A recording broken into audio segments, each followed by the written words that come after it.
If you are hearing this on the old Ranger band, this is Caleb Mercer. I guide wildlife tours in Yellowstone. I talk about bears and bison and trail etiquette for a living. I do not run disasters. I do not command anything.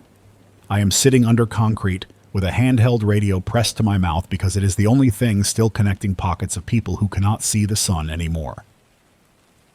I am in the underground level of an older lodge complex near Old Faithful, in the service side that staff use when guests are not watching. It is hallways, storage rooms, laundry, mechanical, a few windowless spaces that feel safer than they should.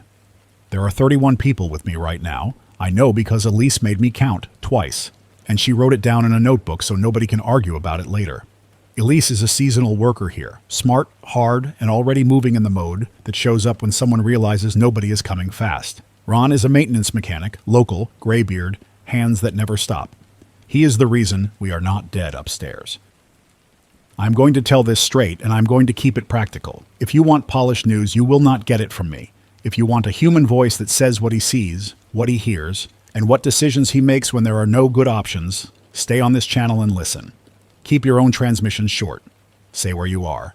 Say what you need, then clear.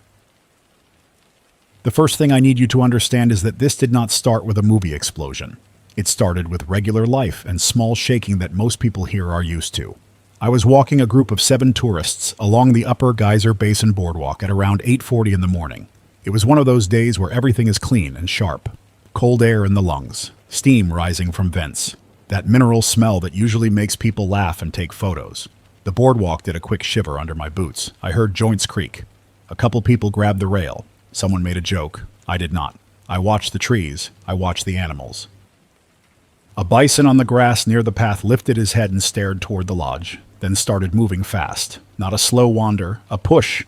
Another bison joined, then another. That is not magic. Animals react to ground motion and noise and smells. I have seen bison bolt from thunder. I have seen elk spook from a drone. This felt different because there was no visible trigger, just the ground. The second quake hit about 20 minutes later, strong enough that a couple people stumbled, strong enough that it changed the tone of the crowd instantly. I told everyone to step off the boardwalk into the open area where there were fewer trees and no structures overhead. I told them to stop filming and start moving. Most listened. 2 did not. Those 2 kept arguing about whether it was that big one. I told them there is no big one in the moment. There is only what you do next. Then the thermal features started acting wrong in ways I can describe without drama. A pool that is usually steady surged and dropped fast enough that wet rock appeared where water usually sits. Mud pots near the path started throwing thicker splatter farther than normal. One vent let out a hard burst of steam that sounded like a pressure release, not a lazy hiss. I smelled sulfur stronger than usual, and it had a sharper edge that made my eyes water. I started pulling the group back toward the parking lot. I did not say eruption. I said, we are leaving this area now. By the time we reached the lot, car alarms were already going off in waves. A tour bus rocked on its suspension. People were coming out of the lodge buildings with confused faces, clutching phones, staring at the ground as if they could see through it. I tried calling park dispatch on my phone out of habit. No connection. I tried again. Nothing. The ground trembled again, smaller, but constant enough that it felt more like vibration than a distinct quake. That constant motion is what scares you, because it means something is moving that is not settling. I put my group into my van and tried to head west toward West Yellowstone because that is the escape route. That makes sense in your head. We made it less than a mile before the road surface split across one lane. It looked like a bad pothole from a distance. Up close, it was a drop, the asphalt torn and sagging. A sedan in front of us nosed down and stuck a tire in it. Drivers piled up behind. People got out and started pointing. Someone started yelling at the sedan driver as if anger could lift a car. That is when Ron appeared in a white service truck, moving fast and already covered in dust that had nothing to do with ash yet. He shouted that everyone needed to get under concrete and get away from windows, and he said it in a tone that shut people up. He did not say caldera or supervolcano. He said, get inside, get underground. I asked him what he knew, and he said, I know the building that will still be standing when the rest starts falling apart. We ran back toward the lodge complex because driving was already turning into a trap. Another quake hit while we were moving. The road seam widened behind us. The lodge windows rattled hard enough that I heard glass crack. A kid tripped and skinned his palms, and Elise scooped him up without a pause. She did not ask whose kid it was. She just moved. We hit the service entrance that staff used, down the stairwell, through a metal door into the lower level. Ron had keys. Ron had a plan. We did not have time to debate shelter choices. We went down because that is what you do when the ground is breaking and there is stuff overhead that can kill you. Ron directed people away from the main corridor and into a storage area where the ceiling had thick beams and fewer pipes. Elise found a box of disposable dust masks meant for maintenance work and started handing them out. The masks were the cheap kind, better than nothing, not enough. We also found a few half-face respirators for paint and sanding.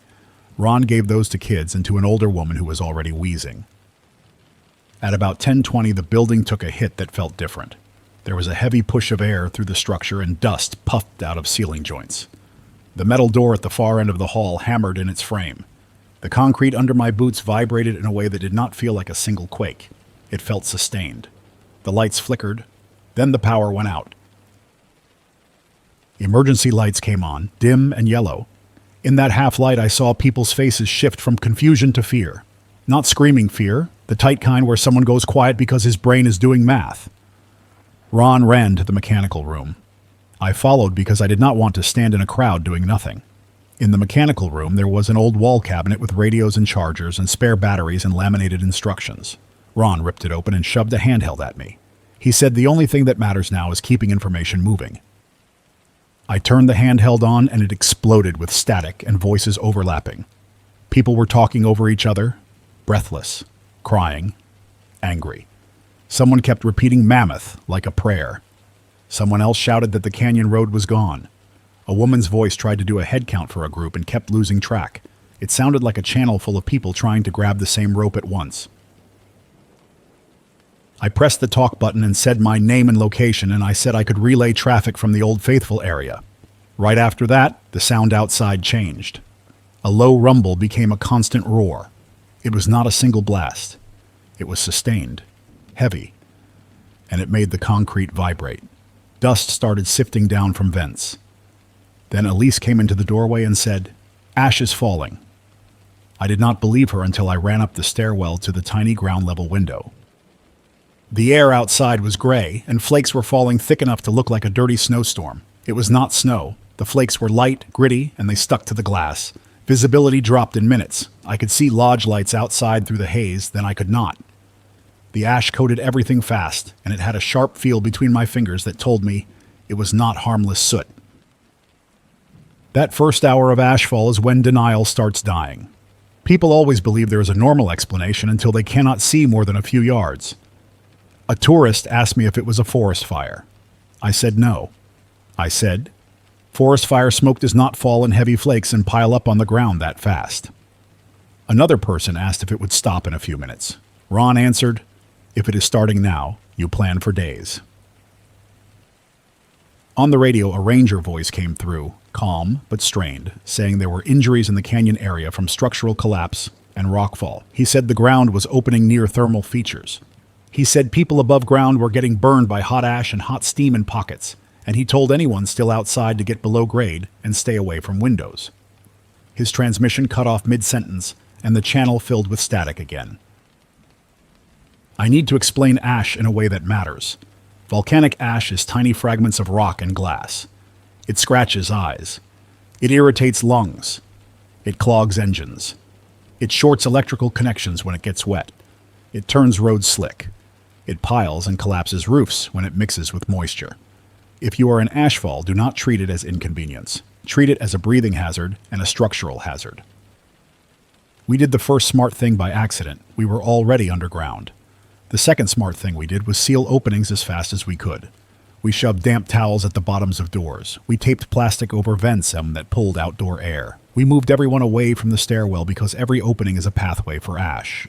Ron started the backup generator, but that created another risk because generator intake pulls air, and air outside was turning into grit.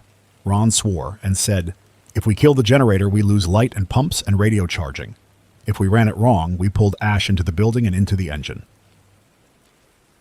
Ron rigged a crude intake filter using a spare filter frame, layered cloth, duct tape, and a piece of flexible ducting. It was messy. It was not certified. It reduced ash load enough that the generator did not choke immediately.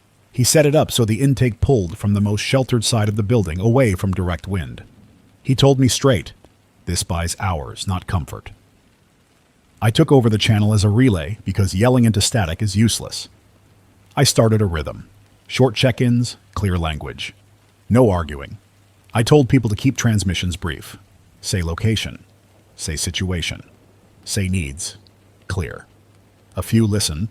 Many did not. That is normal. Panic makes people talk longer, not shorter. The first outside county report that made my stomach drop came from a dispatcher in Gallatin County. Her voice was distorted but readable. She said bridges were being inspected, but crews could not reach some sites due to rockfall and near-zero visibility. She said West Yellowstone had power failures, then partial restoration, then failure again. She said the local clinic was overwhelmed with respiratory cases and injuries from vehicle accidents because people tried to drive through ash they could not see in. She repeated, "Do not drive toward the park," and her voice cracked on the last word. A rancher voice from the Paradise Valley area got on next, furious and scared. He said cattle were stampeding blind through ash, slamming into fences. He said horses refused barns because roofs were creaking under accumulating ash. He asked if ash was poisonous. Nobody had a clean answer. It is not poison the way chemical gas is poison, but breathing a rock dust destroys lungs. Animals are not spared. He said he was opening gates and trying to move stock into lower ground with windbreaks, and he asked if the shaking would stop. Nobody could promise anything. While those transmissions came in, our underground group started dealing with the simplest emergency that ruins everything: respiration. People started coughing from ash that got in early through cracks, and from dust in the old building. The cheap masks helped a little. The respirators helped more, but we only had a few. Elise had the idea to wet strips of cloth and have people hold them over their mouths when moving through dusty corridors. It slowed the coughs. It did not solve them. You can only filter so much with cloth. An older man in our group, named Martin, started wheezing hard about noon.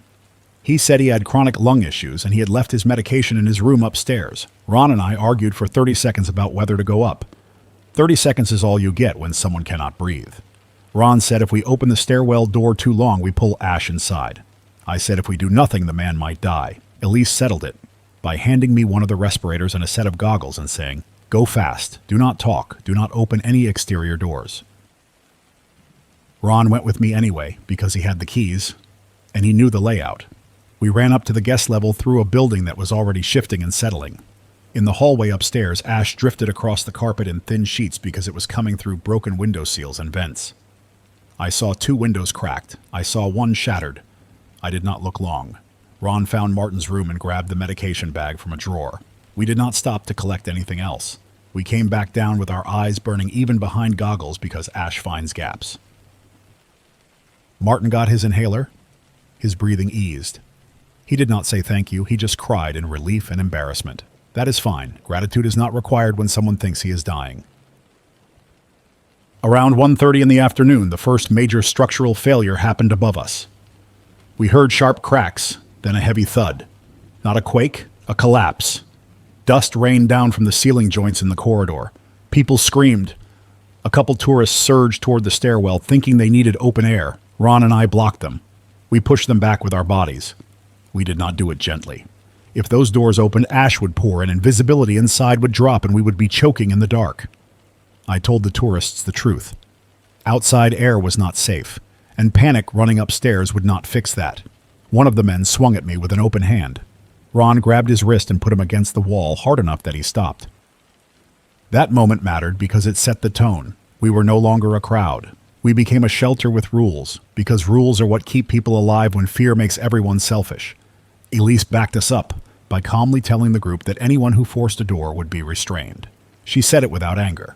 She said it the way someone reads a policy. People listened because her calm felt stronger than our force. The radio traffic shifted after that collapse. More voices came in, farther out. That told me repeaters and towers inside the park were failing, and the channel was being relayed in ugly ways from outside. A sheriff's deputy in Fremont County, Idaho, came through from his patrol vehicle. He said sections of United States Highway 20 were gridlocked and being closed because cars were crashing in the ash. He said people were abandoning vehicles in lanes and trying to walk, then collapsing from breathing trouble. He asked for any medical units still moving. The dispatcher said ambulances were stuck too. He cursed and said he was going to start pulling people into a church basement because it was the only shelter with thick walls nearby. A nurse in Idaho Falls transmitted later with a voice that sounded worn down by hours of triage. She said their emergency department was overflowing with respiratory distress, eye injuries, and panic attacks that look physical because people cannot get enough air. She asked for any guidance on building filtration when proper systems were failing. Ron took the radio and told her to block outside air intakes if possible and to use layered, damp cloth over any intake that had to run, and to keep people away from doors that open frequently. He told her to protect water sources from ash. She thanked him in a flat tone that told me she had already said goodbye to people that day. Ashfall intensified into the evening. It was not steady in a calm way. It came in pulses when wind shifted and the plume thickened. The small window in the stairwell turned from gray to near black.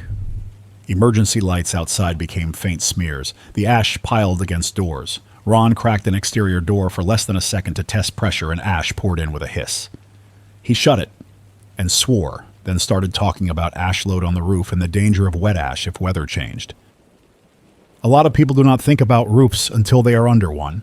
Ash is light when it falls dry, but it piles deep fast. If it gets wet, it turns heavy. It collapses flat roofs and weak structures. That matters in places that were never designed to carry tons of gritty sludge. A firefighter from Island Park came on and reported a station roof collapse under ash mixed with moisture. He said several cabins were buried up to window height on the windward side. He said he lost contact with 2 crew members who went out to clear road debris and did not return. His voice broke, then he cleared the channel because he could not talk. We spent that first night rationing what most people forget to ration: movement. Every time you move in dusty air, you breathe harder, and you burn through the masks and water. Elise set up a sanitation station in a storage room using buckets, liners, gloves, and bleach. She kept it clean enough that we were not drowning in sickness on top of everything else. She also set a rule that nobody ate without washing hands because ash gets everywhere, and you do not want rock dust in your gut if you can help it. It sounds small, it is not. Disease and dehydration kill people in shelters faster than fear does. At around 3 in the morning, we got a transmission from the north entrance area near Gardner, Montana. The man sounded out of breath and cold. He said rockfall had blocked parts of the road and the river corridor was changing in weird ways during quakes. He said the air smelled harsh, not just sulfur, but something that made him dizzy. He asked if anyone knew about gas hazards. A ranger voice responded that volcanic gases can pool in low areas, and that anyone feeling dizzy should move to higher ground and avoid depressions, basements, and enclosed low spots if ash and heat conditions allow. That advice is brutal because basements protect from ash but trap gas. You choose the least deadly risk. At dawn on day 2, there was no dawn. We checked a watch because you cannot read time off a blackened sky. Ron said it was around 7 in the morning. The shaking continued, but it changed. Less constant vibration, more distinct aftershocks. Every aftershock made us freeze and listen for new cracks. Ashfall remained heavy. Our disposable masks were already damp and clogged. When those masks clog, breathing becomes harder and people panic. We rotated the few good respirators among the most vulnerable, and we told everyone else to keep mouths covered with wet cloth when moving. We made a decision mid-morning that changed everything. Ron said the main lodge level could become a burial trap if ash piled against the doors and pressed them in, or if a part of the building failed and blocked our stairwell access. He said there was a service tunnel that connected to a winter supply building with thicker walls, fewer exterior openings, and better storage. He said the tunnel would be cramped and dusty but safer long-term. Elise asked how long the tunnel was. Ron said about 200 yards, maybe more, and he admitted he had not walked it in years. I put the question to the group in a way that was not a debate. Stay and risk entrapment, or move now while we still have enough strength and organization to do it clean. A man in the group argued that moving in an earthquake zone was insane. Ron answered that staying in a building that could collapse under ash load was also insane. Elise said moving now while people were still thinking clearly was better than moving later during panic. That ended it. We moved. We packed essentials only. Water containers, food, blankets, first aid, spare batteries, radios, chargers, tools, duct tape, plastic sheeting, bleach, and the notebook where Elise tracked people and supplies. We left behind luggage and souvenirs and everything sentimental that people wanted to carry. I watched a woman set down a stuffed animal from a gift shop and walk away from it with a face that looked blank. That is a real moment in disaster. It is the moment someone accepts that comfort objects do not matter if breathing is the currency, now.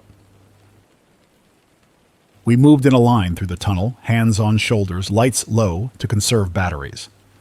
The tunnel smelled of damp concrete, and old detergent and rust. Pipes ran along the ceiling. The floor was uneven and slick in places where condensation collected. Aftershocks hit while we were inside. The tunnel swayed in the sense that your body feels motion, and the pipes clanked. One person in the back started hyperventilating. Elise moved back and forced him to sit, drink water, and breathe slow through cloth. We did not drag him. Dragging makes panic contagious. We waited until he could move. That cost time. It saved our order. We reached the winter supply building and sealed ourselves in. The air was still dusty but noticeably steadier, and there were fewer pathways for ash to pour down. Ron got the generator intake set up again, using spare filter material from equipment storage. He did not stop moving. I watched his hands shake when he tried to thread a bolt, and he cursed and forced his fingers to obey. He told me quietly, "I do not care about hero points. I care about us not choking." From that building, radio reception improved slightly. We started hearing farther locations more clearly. A man from Cody, Wyoming reported ashfall heavier than early forecasts had suggested. He said the hospital was sealing vents and moving patients away from windows. He said people were fighting at gas stations, then realizing fuel was useless if engines ate ash and roads were closed. He said rumors were spreading that the National Guard was staging far east because the aircraft could not fly through the plume. He did not say it to stir fear. He said it because he needed someone to tell him where help really was. A man from Bozeman, Montana came on and said the airport was closed, flights grounded, and ash haze was making it hard to see across town. He said hardware stores were emptied of masks, goggles, air filters, and plastic sheeting. He said people were trying to tape up windows and vents, and some were doing it wrong and trapping exhaust from generators inside homes. He begged anyone listening to warn people not to run generators indoors. I repeated that warning 3 times.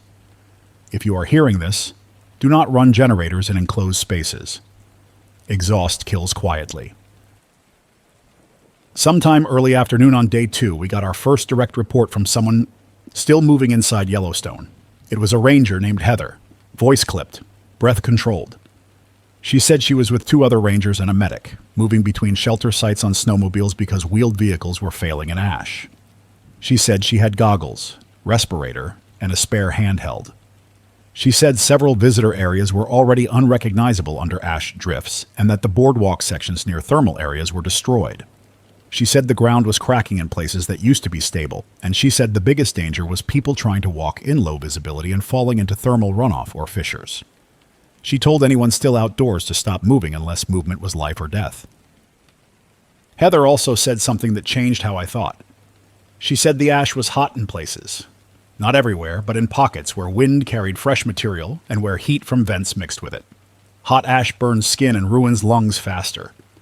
She said she saw a man in a parking lot who had kept his window open just a little to smoke a cigarette, and he was now coughing blood. She said her medic treated him, but she did not sound hopeful. She did not give details. She did not need to. That evening, another wave hit us. The shaking increased and the roar deepened. The building rattled. A shelf of canned food toppled and burst open, scattering cans across the floor. One can split at the seam and spilled contents. Elise cursed hard, then forced herself to laugh once because sometimes laughing keeps people from spiraling. Ron yelled for everyone to get low and away from stacked supplies because falling objects injure people in shelters more than quakes do. We moved fast and stayed quiet, listening for structural cracks. The building held. When the aftershocks eased, I got on the radio and did a broader check-in. I asked for reports from outside the immediate region. A faint voice came in from Rapid City, South Dakota, saying ash haze was showing up, and people were stripping shelves for water and masks. A clearer voice from Denver, Colorado, said advisories were going out about possible ash and poor air, flights were grounded, and people were already fighting over air purifiers. That bothered me more than the ash itself, because it meant panic was outrunning reality, and panic breaks systems before nature does. On day 3, we lost the generator for 4 hours. Not because it ran out of fuel, because the intake clogged anyway. Ron fought it. He cleaned filters. He tried different cloth layers. He tried pulling air from a more sheltered angle. It kept choking. During those 4 hours, emergency lights dimmed. Water pressure dropped. Radio charging stopped. The temperature in the building fell. And people started shivering because stress makes cold feel colder. Martin started wheezing again because cold, dry air and dust is a bad combo for damaged lungs. Elise managed it with warm water and controlled breathing, and Ron finally got the generator to run again in short cycles. That generator failure forced a new decision. If we stayed here for days, fuel might last, but filtration might not. We had to reduce power demands and rely more on batteries for radio. We also had to plan for the possibility that we would lose power entirely and still need water and sanitation. Elise suggested we start collecting meltwater and condensation from pipes into clean containers, covering them immediately to keep ash out. It was not much. It was something. Ron suggested we limit radio use to scheduled windows to conserve batteries. I hated that, because silence kills morale, but he was right. A dead radio helps nobody. Midday on day 3, a new transmission came in from a small town north of us, Livingston, Montana. A man who sounded like a volunteer firefighter said ashfall had caused multiple roof collapses, including a grocery store awning and a warehouse. He said there were injuries from falling debris and car accidents, and he said the biggest problem now was water treatment because ash was clogging intake screens and filters. He said people were boiling water, but fuel for boiling was becoming a problem. He asked if anyone had information about relief supply routes. The dispatcher answered with the worst truth. Routes were uncertain because bridges and road cuts were failing under quakes and landslides. That is when looting started showing up on the radio, not as rumor, but as repeated reports. A deputy in a county east of the park said a pharmacy was hit for inhalers and oxygen. He said a hardware store was hit for masks and generators. He said he did not blame people for wanting to breathe, but he said violence was rising. He asked if anyone had advice on keeping shelters safe. Ron told him to post visible rules, to control entry points, and to avoid confrontations if possible, because nobody wins a fight when hospitals are overwhelmed and air is bad. I added that if people are desperate for masks, sharing a small amount might prevent a bigger attack later. That is a cold calculation. It is still real. Late on day 3, Heather came back on the channel. Her voice sounded worse, strained, and she admitted her group had lost one member, not to collapse, but to a fall during low visibility movement. She said the ranger slipped near a thermal runoff channel and went in. The medic could not pull him out in time because the water was too hot, and the ash made footing unstable. Heather stopped talking for a second, then said she was done moving unless she had to. She told people to stop trying to hike out of the park because the park was not a hiking problem now. It was a breathing and terrain problem. That hit our group hard because it was the first confirmed death we heard with details that felt close. No gore, no drama. Just the reality that a wrong step in a landscape you cannot see can kill you fast. A father in our shelter held his daughter tighter. The daughter asked if the ground was going to open under them. Elise told her the building was solid and that the rules were working. She did not promise safety forever. She promised effort. That was enough.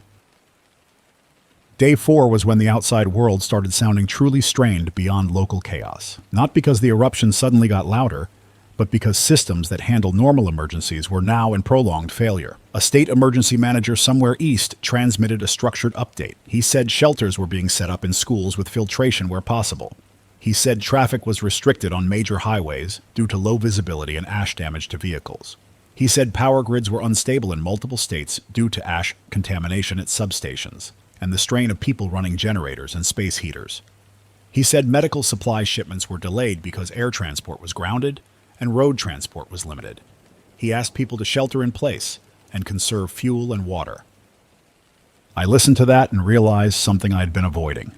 Even if our building held and our lungs held, the world we relied on for resupply was not going to roll back into place in a day. If ashfall continued across a wide region, farming would be hit, shipping would be hit, trucking would be hit, and cities would start feeling shortages. That is not apocalypse talk. That is logistics. Most people eat because trucks move. Most hospitals function because deliveries happen. When deliveries stall, the damage spreads outward fast. That afternoon, a group of 3 people reached our location from outside. 2 men and a woman, staggering, covered in ash, eyes red even behind makeshift goggles. Their vehicle had died when its air filter clogged, and they walked until they saw the outline of the lodge complex through the haze. Bringing them inside risked bringing more ash and possibly gas-contaminated air. Leaving them outside meant they would die. We pulled them in, sealed the door, and immediately stripped their outer layers into trash bags to keep ash from spreading. Elise set them up in a corner with water and slow breathing. Ron told me later that our choice was simple. Either we were the kind of people who let strangers die at the door, or we were not. He said he did not want to survive if the price was watching people die inches away. The woman, Maribel, said she worked a gift shop near Canyon Village and got separated from her boyfriend during the first chaos. She did not know if he was alive. One of the men, Shane, was a truck driver stuck in the park overnight. He said he watched bison and elk move in tight groups with heads down, pushing through ash, stumbling, then continuing. He said he saw one bison collapse and not get up. He said he did not know if it was heat or lungs or exhaustion. He said the silence outside felt wrong because even animals were quiet now. Maribel brought the worst news we had heard directly. She said that on her way she passed the edge of a small building that had collapsed under ash load. She did not go inside. She did not look long. She said she heard someone calling for help from somewhere under debris. Faint, then the voice stopped. She said she kept walking because she could not move the debris alone and she could barely breathe. She said she hated herself for it. Elise told her not to. Elise said the deadliest lie in disaster is that one person can fix everything. Sometimes the only moral decision is to keep moving so one more person does not die. That night a new hazard hit: moisture. It did not rain in a normal way. It was more a dampness that settled, a wet grit that started clumping. Ash on roof surfaces turned heavier. The building groaned in small ways, and Ron made us stay away from any area under wide roof spans. He said if a roof goes, it does not warn you politely. It goes all at once. He also said we might have to clear ash from certain structural points, but doing that meant going outside into air that still burned the throat. We argued about clearing ash for longer than I expected because people's brains were cooked by fatigue. Some wanted to do nothing and hope. Some wanted to rush outside and shovel because action feels better than waiting. Ron forced a slow plan. He said we would only clear limited load from critical areas, only if visibility allowed, only with respirators, goggles, gloves, and a rope tether system so nobody wandered off in gray haze. He said we would take turns in short shifts to avoid overexertion. He said we would not climb onto roofs. We would clear from ground level where we could, pushing ash away from doors and from lower roof edges where it piled. On the morning of day 5, we executed that plan. Ron and I went first with respirators. Elise stayed inside as the safety lead, notebook open, radio in hand, and she assigned 2 people to watch the door seal and to pull us back in fast if conditions worsened. Outside, the air still tasted harsh, even through the respirator. Ash underfoot had a slick crust on top from moisture. Every step felt uncertain. We used shovels to push heavy ash away from the door edges and from a low roof overhang that was sagging slightly. We worked for 10 minutes, then went back inside because more than 10 minutes in that air made my chest tighten. During that work, I saw the park in a way I never wanted to see again. Shapes were muted. Trees looked bent under ash load. Signs were buried. Cars in the lot were half covered, their windows opaque with grit. The world had no color. Even steam plumes from thermal features were hard to see because ash absorbed everything. The roar in the distance continued, steady and deep. It felt mechanical in a way that made my mind search for a machine, then remember there was no machine that big. Back inside, I got on the radio and gave an update with the most useful information I could. Shelter status, air status, generator status. Our rule set. Then a voice came in that I will not forget. A man in West Yellowstone, sounding hoarse, saying he was in a basement with his wife and 2 neighbors, and the neighbors were trying to force him to open the door because they wanted to run for their car and leave. He asked what to do. I told him to keep the door shut if ashfall was still heavy. I told him to use the simplest truth. If you open that door, everybody breathes worse. I told him to offer a compromise that preserves air, such as checking outside only during brief lulls, 1 person at a time, with face covering, and only if movement is necessary. I told him to keep voices low and decisions slow. If neighbors became violent, I told him to prioritize his wife's safety and retreat deeper if possible rather than fighting at the door. Fighting burns oxygen, burns judgment, and creates injuries that become death sentences when hospitals are failing. After I said that, I realized how ugly it sounds to advise someone to avoid helping. It is not avoidance. It is triage. If you die too, you do not help anyone. That is the part people hate hearing, but it is the part that keeps people alive. We got one more structured update late on day 5 from a distant emergency manager. He said ash cloud spread had forced closures across multiple states. He said agricultural impacts were expected where ash settled on fields and water sources. He said there were concerns about long-term air quality and power grid stability. He said people should prepare for extended disruption to shipping, fuel distribution, and medical supply chains. He did not call it the end of the world. He called it a prolonged national emergency. His words were careful. His tone was tired. That tone was the real message. Inside our shelter, the emotional shift was clear. Early fear was sharp and noisy. Now it was dull and heavy. People started asking quieter questions about weeks and months. Elise shut down speculation when it got unhelpful. She said if someone wants to plan for the next 12 hours, then plan for the next day, then plan for the next 3 days. She said the human brain breaks when it tries to live in a future it cannot control. She was right. I'm going to keep this channel alive as long as we can. I will transmit on a schedule, so batteries last. If you are listening, the most helpful thing you can do is share verified conditions in your area. Ash depth, visibility, water status, shelter availability, medical needs, and whether roads or bridges are passable. If you are sharing rumor, say it is rumor. If you are offering shelter, say what filtration you have, because a shelter without breathable air is not shelter. All right, I am back on, and I am going to do what I said. I am going to treat this channel as a working tool, not a confession booth. I will talk. I will listen. I will take notes. I will repeat what matters. I will cut off what is noise. If you want to vent fear, I understand, but fear will not keep your lungs clean. Before I start taking outside reports again, I have to update you on what is happening in here, because the inside problems are turning into life or death problems now. We are on day 5, moving into day 6. We have stable walls and a roof for now. We do not have stable air. Every hour we keep breathing, filters clog more. Every time someone opens an interior door too fast, ash that settled in the building shifts and becomes airborne again. Every time the generator runs, the intake system fights ash and moisture. Ron is keeping it alive with stubbornness and tape and constant cleaning, but the system is not winning. It is surviving. Elise made a chart on paper and taped it to the wall. It has names, medical issues, mask status, and who is allowed to use a respirator and for how long. That sounds harsh until you watch someone with damaged lungs start turning gray around the mouth. Martin is back on the respirator rotation. 2 kids rotate through the better masks when they sleep because children breathe faster and get in trouble quicker. A woman named Denise is pregnant, and Elise gave Denise priority on clean air breaks because panic and low oxygen hit pregnancy hard. Denise did not ask for that. Denise tried to refuse. Elise did not let her. We also found a carbon monoxide detector in a supply cabinet. Ron laughed once when he saw it, then he got serious. He mounted it near the generator room and another one near the sleeping area. The first one chirped once and then went quiet. Ron adjusted venting and shut the generator down for a cycle. This is the problem nobody wants to talk about. Ash blocks air. People seal buildings.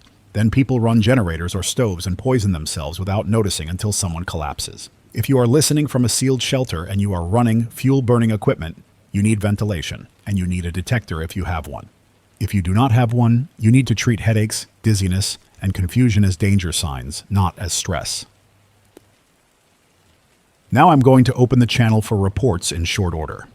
If you are out there, give me location and verified conditions. I will start with West and North because those voices have been strongest on the relay. West Yellowstone, Gardner, Livingston, Bozeman, anyone who can transmit clean, come in.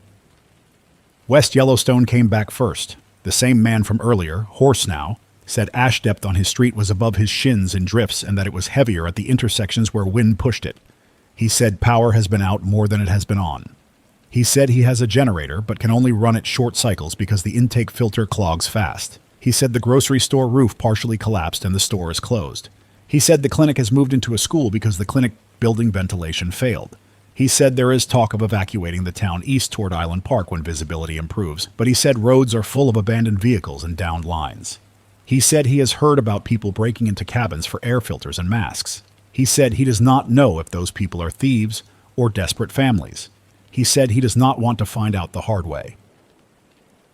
Gardner came in next, a different voice than earlier, a woman with a firm tone who said she is part of a volunteer group checking on houses. She said rockfall has blocked sections of road. She said the river corridor is unstable and she has seen fresh cracks near the shoulder. She said ash is drifting into basements through vents, and that some people are moving from basements to ground floors even though it is worse air, because gas and stale air are hitting basements hard. She said 2 elderly people died in a basement shelter overnight, and she does not know if it was respiratory failure, carbon monoxide, or a medical event triggered by stress. She said they could not transport bodies anywhere because roads are blocked, and the air is too bad to move safely. She said the living are focused on keeping children breathing. Livingston came in, a man who said he is working at the water plant. He said ash has clogged intake screens and their filters are failing faster than replacements arrive. He said he is rationing treatment chemicals because deliveries stopped. He said the town issued a boil water advisory, then had to clarify that boiling only works if you can keep ash out of the water while you cool and store it. He said people are boiling water and leaving pots uncovered, then drinking gritty water anyway. He asked for advice on improvised filtration. Ron took the radio and said layered cloth can remove big particles but not all fine ash, and that people should let water settle, pour off the clearer top, and filter through multiple layers before boiling. Ron said none of this is perfect, but perfect is not an option. Bozeman came in with a dispatcher voice, tired and clipped. She said the airport is closed. She said the interstate has multiple closures and slow zones because of low visibility and crashes. She said law enforcement is directing people into shelters at schools and community centers, but shelters are now dealing with indoor air quality because heating and cooling systems were not designed for ash. She said hospitals are overwhelmed with respiratory issues and injuries from falls, roof collapses, and vehicle accidents. She said the biggest issue now is supply distribution because trucks are not moving reliably, and even when trucks arrive, unloading in ash is slow and hard on lungs. She said the town is asking people to stop driving unless it is medical or shelter related. All right, that is the west and north picture. Now I want east and south reports. Cody, Jackson, Idaho Falls, anyone who can speak cleanly, come in. Cody responded, and the voice was new, a woman who said she works in a hospital unit. She said ashfall continues, lighter than near the park but steady enough to irritate lungs. She said the hospital is short on respirator masks and oxygen supplies. She said people are coming in with eye injuries from trying to clear ash without goggles, and with asthma attacks triggered by stress and dust. She said the hospital is running on backup power in sections because the main grid is unstable. She said the staff is exhausted, because many workers cannot leave their own families to keep working, and because driving to the hospital is hazardous. She said a roof collapsed on a small clinic building outside town and nobody died, but the building is unusable now. Jackson came in next, a man who said he works at a lodge and that tourists are trapped because roads are blocked by landslides and ash. He said the valley gets pockets of bad air where cold settles and ash hangs. He said some people are moving up to higher ground areas for better breathing, but then those people face cold exposure and limited shelter. He said the community is trying to consolidate people into fewer buildings with better filtration, but that creates conflict because people do not like being told where to go. He said the Jackson Lake Dam is a big worry because of constant shaking and because the river corridor is full of debris. He said he has no confirmed damage report, only worry and rumors. He labeled it rumor. I appreciated that. Idaho Falls came in, the nurse from earlier, and she sounded worse. She said the emergency department has a triage line that goes out the door. She said they are seeing people who drove into ash and then panicked when they could not breathe. She said they are also seeing people who tried to clear ash off roofs and fell because ash is slick and hides edges. She said a lot of people are showing up with carbon monoxide poisoning from running generators in garages or too close to vents because they sealed houses without planning. She said she is tired of telling families that the headache and nausea is not stress, it is poison. She asked again for any practical public messaging. I told her to keep repeating the basics. Stay inside, seal gaps, do not drive in low visibility, protect water, do not run generators indoors or near vents, and treat breathing trouble early. She said she will. Now I'm going to give a short picture of what we are seeing physically here, because the outside reports do not explain the ground changes that are trapping people. The shaking has shifted again. It is not constant, but the aftershocks are still strong enough to knock items off shelves and crack plaster. Ron inspected the building corners and marked new cracks with a marker, so he can tell if they are spreading. That is a simple method, but it works. If the crack grows fast, you get out from under that section. We have a couple of cracks that have grown a finger width in a day. Ron says it does not mean collapse is imminent, but it means stress is still moving through the structure. The ash outside has continued to pile. When we cracked the exterior door to relieve pressure again, it took real force. The ash is now damp in places, clumping and sticking. That adds weight. That changes the risk. A wet ash layer is not just a breathing hazard, it is structural load. Ron and I are clearing small areas near the door edges in short shifts to prevent the door from being pinned shut. That is not comfort work, that is survival work. If the door gets pinned and the intake vent gets blocked, we lose airflow options and we lose the ability to move if a part of the building fails. This is where the decisions turn ugly. We have enough food for a while if we ration. We have enough water for days if we keep it clean. And if the pumps keep working. We do not have infinite filter capacity. We do not have infinite fuel. We do not have a guaranteed rescue corridor. That means we have to plan for the moment when staying here becomes more dangerous than leaving. Even if leaving is dangerous. That moment might come fast, it might not. The planning has to happen before panic forces it. Elise and I built a basic go-kit pile for each family unit and each individual. A bag with water, food packets, spare cloth, goggles if available, a flashlight, a marker, tape, and a paper note with names and our intended direction of travel. The notes are not for drama. The notes are for the reality that people get separated in ash. If someone finds a bag, the note tells him who lost it and where that person planned to go. Elise is ruthless about that kind of detail. I am grateful because I'm tired and my brain keeps slipping. We also set rules for movement outside if we have to. Rope tethers. No solo travel. No running. No shouting. Short shifts. Cover skin. Cover eyes. Cover mouth and nose.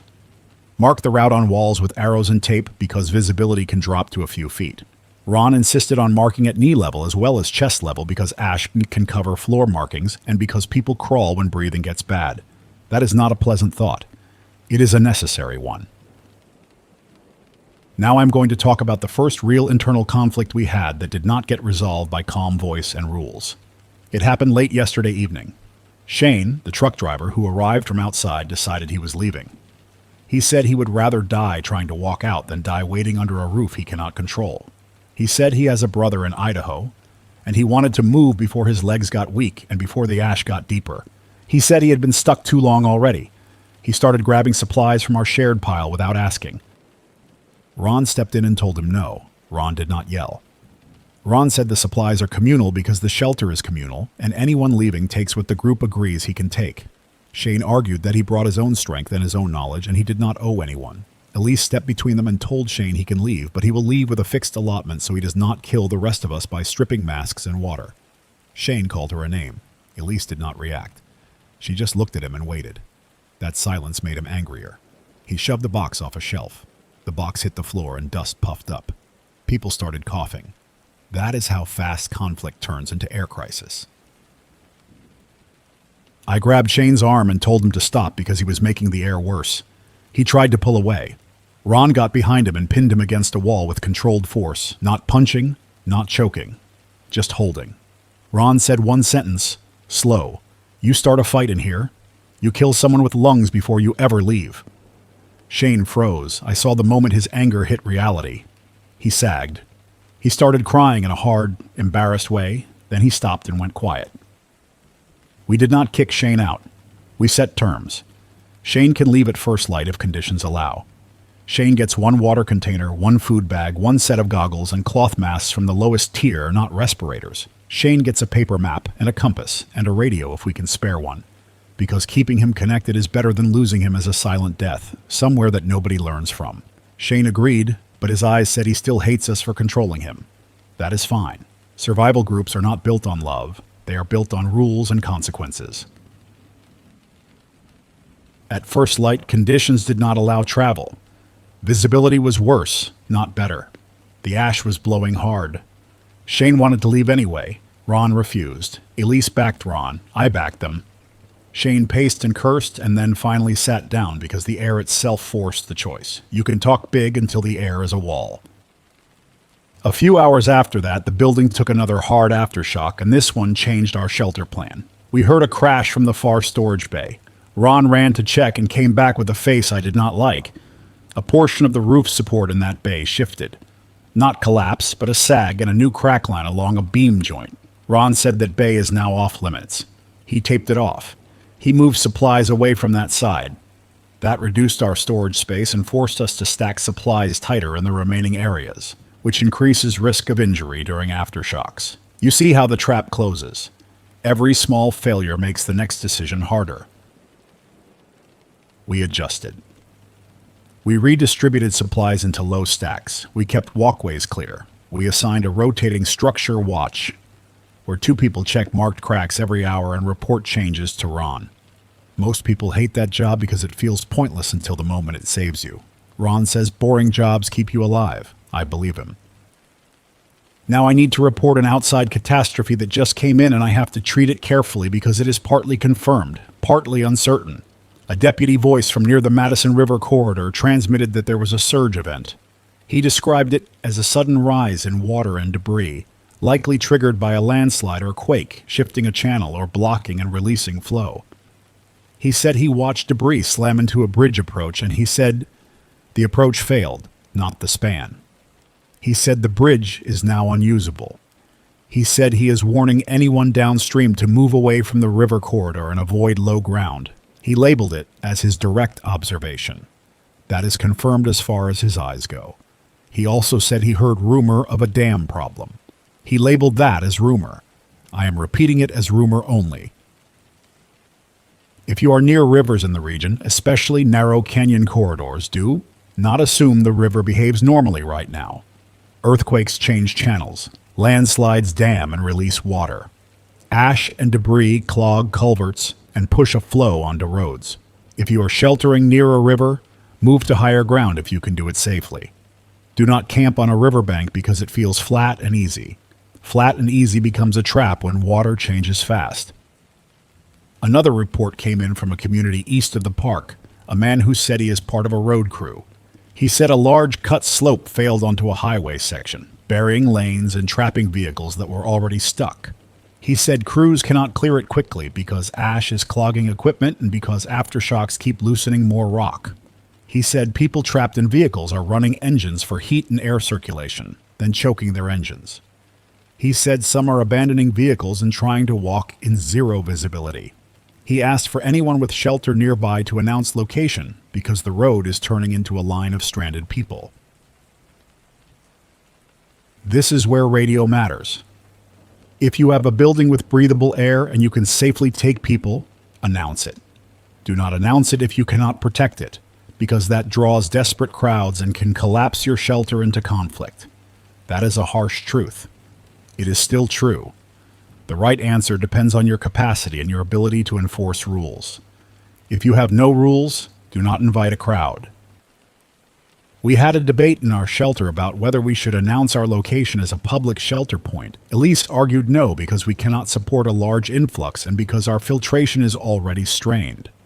Ron argued no because adding more bodies adds more carbon dioxide, more sanitation load, more conflict, and more air consumption.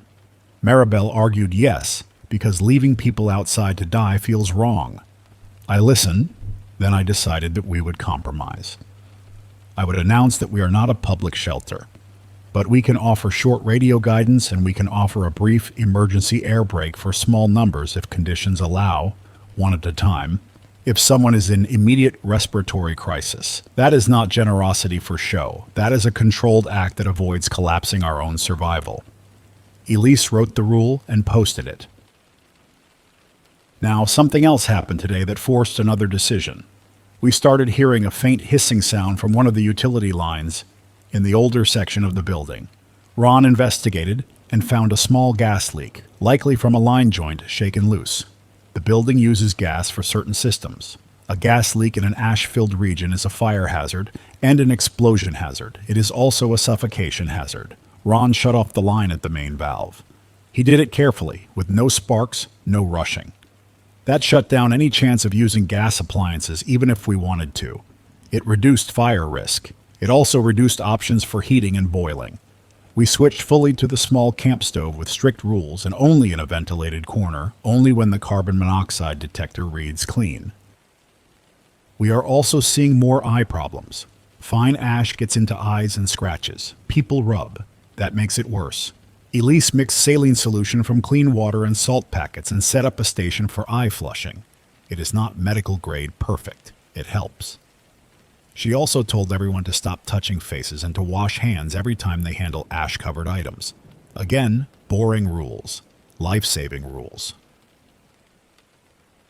I am going to open the channel again for any reports about shelter filtration success, because that is the main limiting factor across all these reports. If you have a method that is working, share it. Keep it short. A voice came in from a school shelter in Billings, Montana. The man said he is a facility manager. He said ash is lighter there, but still present. He said the school heating system intake has filters that clog fast, and he has been layering pre-filters made from cloth and cheap furnace filters to extend life. He said the key is frequent replacement and keeping the intake sheltered from direct wind. He said he has been using wet wiping rather than sweeping because sweeping throws dust into the air. He said he is keeping doors closed and using one controlled entry point. He said they posted rules and assigned volunteers to enforce them, and that reduced conflict. That is a useful report. Another voice came in from a church shelter in Idaho, a woman who said she is running the kitchen. She said they sealed the building and kept it warm, but then people started getting headaches and nausea. A man in the shelter recognized carbon monoxide symptoms and forced them to shut down the indoor generator and open ventilation briefly despite ash. She said it probably saved lives. She said 2 people still had to be transported to a hospital. She said the lesson is simple. You can die cleanly indoors without realizing it, even if the ash never touches you. That is also a useful report. All right. Back to our situation, because I have to be honest about the risk curve here. Ron estimates we have enough generator fuel for several more days if we run it in cycles. That fuel estimate depends on the generator not choking itself to death. It depends on intake filtration staying functional. It depends on the building not getting pinned by ash load and wet weight. It depends on aftershocks not cracking something critical. That is a lot of dependence. The moment one of those variables fails, we have to move. And moving through ash is the most dangerous thing we can do. So we started scouting routes on paper. Ron has an old facility map. We also have a tourist map from a gift shop. We marked possible interior corridors, service tunnels, and sheltered transitions between structures. Ron knows some maintenance routes that do not show on tourist maps. He says there may be a way to reach a more reinforced service bunker area farther from the main buildings, but it would require moving through a section with potential structural damage. We are not committing yet. We are just drawing the options, because deciding under pressure produces bad decisions. We also discussed the possibility of signaling rescue without drawing a crowd. This is the hard part. If you signal openly, you may attract desperate people who will rip your shelter apart searching for air. If you signal privately, you might miss the one chance at coordinated help. Elise suggested we use radio check-ins only and avoid any visual signals until we have confirmed an organized rescue presence. Ron agreed. I agreed. That means we accept isolation longer. That also means we lower the chance of conflict. Shane is still pushing to leave. He is calmer now. He has stopped grabbing supplies. He watches the door and the ash and the carbon monoxide detector, and I can see his brain trying to find a path forward. He asked me quietly if he can borrow my spare goggles if he leaves. I told him yes, if conditions allow. But I told him the truth. Leaving without a proper respirator may destroy his lungs before he reaches any safe zone. He said he understands. He also said he would rather die moving than die waiting. I did not argue. That is not a logic problem. That is a personal threshold. I'm going to end this segment with a direct request. If you are part of any organized response outside the immediate ash zone and you can transmit, I need to know one thing. Are there any confirmed evacuation corridors being established, and if so, where? Not rumors, not hope. Confirmed routes. If no routes exist, say that too. Silence creates deadly movement. People walk into hazards when they guess. Until I get that answer, our plan remains. Conserve air, conserve power, enforce rules, maintain sanitation, monitor structural cracks, and prepare for rapid movement if the building becomes unsafe. That is not inspiring. It is real. It is what keeps 31 people breathing under concrete while the outside world turns into grit and darkness.